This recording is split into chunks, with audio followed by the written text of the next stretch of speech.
Hi there, everybody. Welcome back to 3 News Now. I'm Stephanie Haney, and today is Tuesday, June 8th. Thank you for being here for the top stories from WKYC.com and our WKYC app. We start with very exciting news for football fans.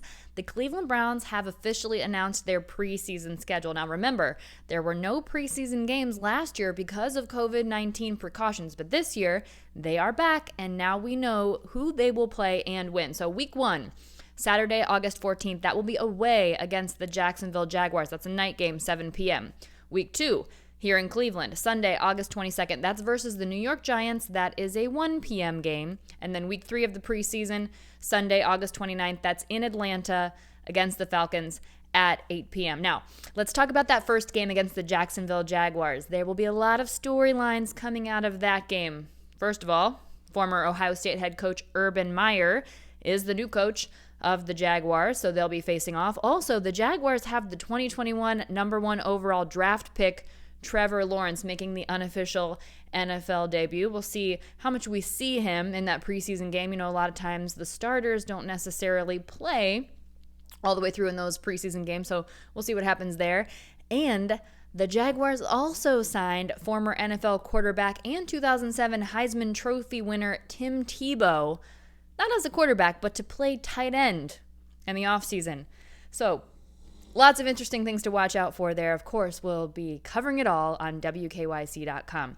Now, another thing happening today, Amazon Sidewalk is this new feature through Amazon that can make your Wi-Fi network available to people around you. And a Verify team did check it out at one of our sister stations, and they say, yes, experts say it does make your Wi-Fi network more susceptible to a hack. So the people who took a look at this, they talked with professor and cybersecurity program director at UMSL, Dr. Abda Matiba, and then also Charlie Goth, who is a Results Technology representative. That's a company that provides cybersecurity for banks. And Brian Ferrario, who is the CEO of Alliance Technology Partners. They specialize in tech security. And all 3 of those experts agree that participating in Amazon Sidewalk can make your Wi-Fi network more susceptible to a hack. Now, 2 of the 3 experts already opted out of it, saying it wasn't worth the risk. But one of those experts, Goth, didn't opt out of the feature. He said that it's an exchange of a little bit of risk for comfort, and the convenience outweighs the risk. Now, here's what Amazon Sidewalk is. It's a way of connecting all of the Amazon and Ring gadgets nearby to share a fraction of your home Wi-Fi. Now, Amazon says this will make the devices work better. For example, if your Wi-Fi goes out, your Ring camera will still be able to work by picking up on a little bit of your neighbor's Wi-Fi. It also extends the range of Tiles, which is Amazon's version of those tracking devices that you can put on things, track them on your phone in case you're prone to losing things like your keys or things like that. According to Amazon, all devices are anonymous, and sensitive data that's transmitted goes through multiple layers of encryption. If you want to read more about that, we have it on WKYC.com, but that goes live today, June 8th. Okay, now let's take a look at the latest COVID-19 numbers. These first numbers come from Johns Hopkins University. These are the global and the U.S. numbers. Around the world, total number of COVID-19 cases is now at 173,738,634. Here in the U.S., we have 19.2% of those cases, despite having only 4% of the global population. That number, 33,382,008 reported COVID-19 cases in the U.S. Globally, the total number of reported deaths is 3,739,884. Here in the U.S., we have 16% of those. That number is 598,094 reported COVID-19 deaths, nearing closer and closer to that 600,000 number. Here in Ohio, the Ohio Department of Health reports that we've seen 426 new COVID-19 cases in the last day. That's up from yesterday. Now, yesterday's number is one of the smallest new daily reported number of cases that we've seen in a year. Typically, we do see a smaller number on Mondays because of less reporting over the weekend. And there have been 41 more confirmed COVID-19 related deaths since we last checked those numbers at the end of last week. The number is now over 20,000 in Ohio. It's 20,021. We've seen 48 new hospitalizations in the last day here in Ohio, and there are 503 people currently in the hospital. Out of those people, 154 are being treated in the ICU. All of those numbers are down from yesterday, except for this number, 7 new ICU admissions in the last day. That's up by 1. We saw 6 new ICU admissions yesterday. Here in Ohio, more than 41% of people are now completely vaccinated against COVID-19. That's close to 4.8 million people, more than 21,000 getting completely vaccinated in the last day. More than 46% of Ohioans have started the vaccination process. That's almost 5.4 million Ohioans, and almost 13,000 getting that first COVID-19 vaccination shot, either Pfizer or Moderna, in the last day. Now, if you are fully vaccinated, it's possible that you might soon be able to travel to Canada. Canada might be loosening its rules to allow fully vaccinated travelers to cross the border. Now, this is after more of a year of being closed down because of the pandemic. Multiple outlets are now reporting this. Bloomberg is citing people familiar with the discussion, saying that they're planning to loosen the 2-week quarantine rules for people who have received 2 vaccine doses. Now, if you travel to Canada, you would still need to be tested for COVID, and you could be required to quarantine for a shorter period of time. If we have more developments on that, we will let you know on WKYC.com and our WKYC app. Now, if you're not interested in traveling to Canada right now, but you want to maybe travel around the greater Cleveland area, you'll have the opportunity to check out some art that will be placed strategically around the greater Cleveland area. Internationally renowned artist Wordsmith, no vowels in that, no O, no I, will be creating 15 murals in the greater Cleveland area, and that's going to happen in August, and one of them will include a tribute piece to the late Cleveland rock legend Michael Stanley.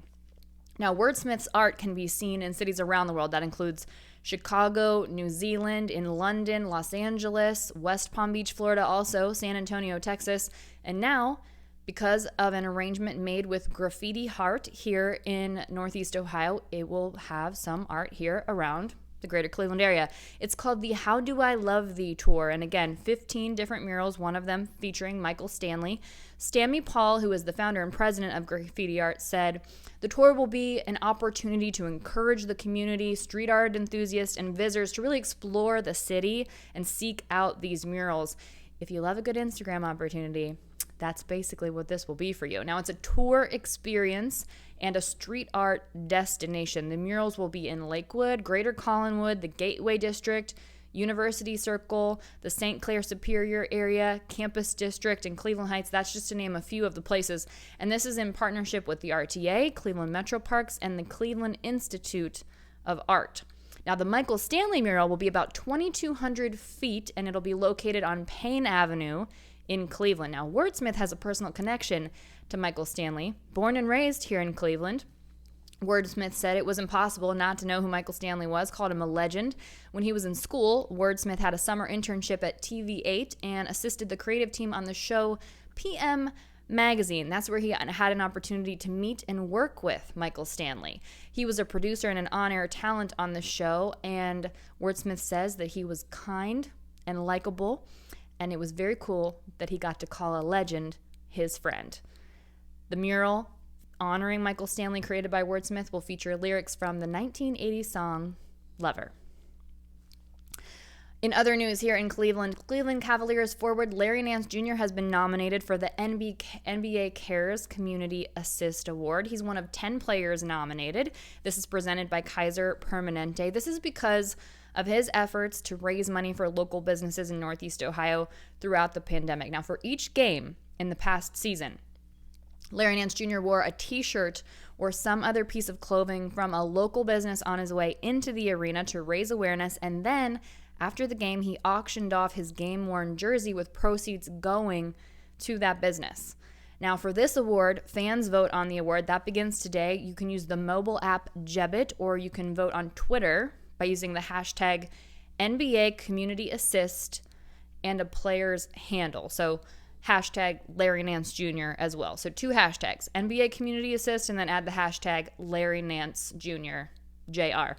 The winner will have the award presented to them virtually and a $25,000 donation from the NBA and Kaiser Permanente to the organization of their choosing. In other sports news, people are still examining the Floyd Mayweather and Logan Paul fight. A lot of people said it didn't really necessarily seem like Money Mayweather was really giving it his all in that fight. Now there's a viral video online that makes it look like Mayweather held up Logan Paul to extend that fight. Now, a lot of reasons why that could be possible.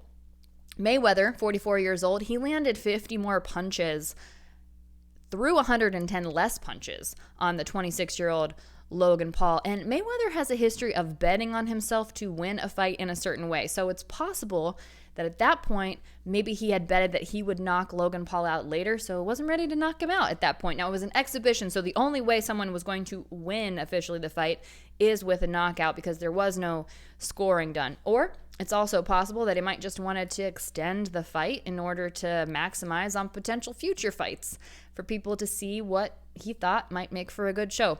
We don't have any way of knowing, but people are certainly still talking about the Floyd Mayweather-Logan Paul fight from Sunday night, and this is a reason why. And if you want to see that video, it was initially taken down because of copyright concerns, but has been reposted, and we have it linked at WKYC.com so you can check it out and decide for yourself.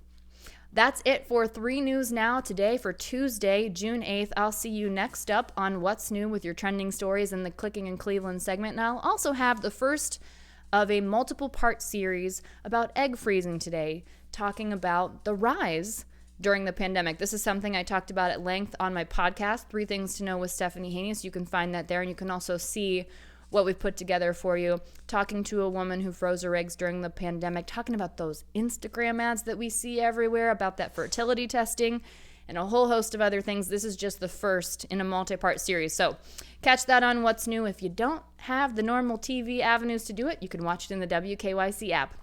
And I will see you back here tomorrow for more 3 News Now.